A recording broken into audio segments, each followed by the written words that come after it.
ঘটেছিল বিবেকানন্দ রোডের খাসি মাংসের দোকানের ব্যবসায়ী গত একদিন আগে ভারতবর্ষের প্রধানমন্ত্রীকে তথা ভারতবর্ষের জাতীয় পতাকা অবমাননা করে পাকিস্তানের কাছে নতজানু হয়ে ভারত ক্ষমা চাই এই ধরনের পোস্ট সোশ্যাল মিডিয়াতে করে এবং তার প্রতিক্রিয়ায় আজকে দেশপ্রেমিক নাগরিকরা আজকে তার দোকানে গিয়ে ভাঙচুর করা হয়েছে।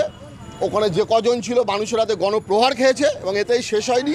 আগামী দিনে ওই দোকান তো আমরা খুলতে দেবো না এবং এলাকায় এই ধরনের যারা পোস্ট করেছে পাকিস্তান প্রেমী তাদেরকে আমরা এলাকায় বাস করতে দেবো না, এটা আমরা সিদ্ধান্ত নিয়ে ফেলি।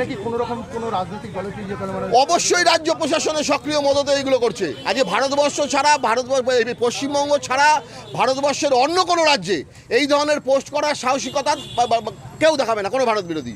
আজকে আমাদের পশ্চিমবঙ্গে এমন একটা সরকার চলছে যে এই ভারত বিরোধী পোস্ট করার পরেও প্রশাসন কোনো ব্যবস্থা নিচ্ছে না, যে দেশপ্রেমিকদের গিয়ে নিজেদেরকে আইন হাতে তুলে নিতে হচ্ছে। এবং আমরা দায়িত্ব নিয়ে বলছি যে প্রশাসনের প্রচ্ছন্ন মদতে প্রশাসনের প্রশ্রয়ে রাজ্য প্রশাসনের এই ধরনের ভারত বিরোধী শক্তি পশ্চিমবঙ্গের আনাচে কানাচে মাথা তুলছে। তবে আজকে আপনারা দেখে নিলেন সেই দিন চলে এসছে, আর আমরা প্রশাসনের উপর ভরসা করব না।